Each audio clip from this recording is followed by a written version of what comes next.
Hello दोस्तों, नमस्ते, प्रणाम। आज हम आप लोग के एगो बहुत ही धमाकेदार गारी गीत सुना रही। बहुत मजा आई, पूरा वीडियो देख लो। और देखिए आज सिंदूर नाक पर से लगवले वानी काहे कि आज शिवरात्रि और से चर्चा होता है, तो वहाँ आज सबके सिंदूर ऐसे ही भइल। और आप लोग के गारी गीत कैसन लागी कमेंट कर आई लो, गीत सुनी लो। दुल्हा के दीदी हो गजबे छिनार घूमे देवरिया बाजार। दुल्हा के दीदी हो गजब छिनार घूमे देवरिया बाजार।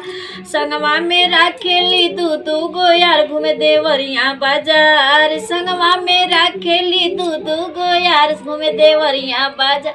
त एगो बियाहल बा एगो कुंवर घूमे खोराराम बाजार। एगो बियाहल त एगो कुंवर घूमे खोराराम बाजार।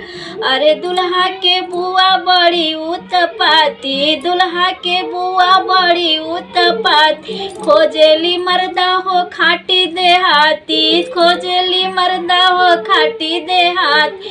अरे संगवा में राखेली 10-10 गो यार घूमे देवरिया बाजार। संगवा में राखेली 10-10 गो यार घूमे देवरिया बाजार।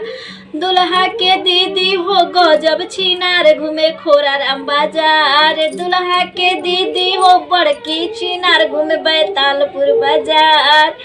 बढ़िया।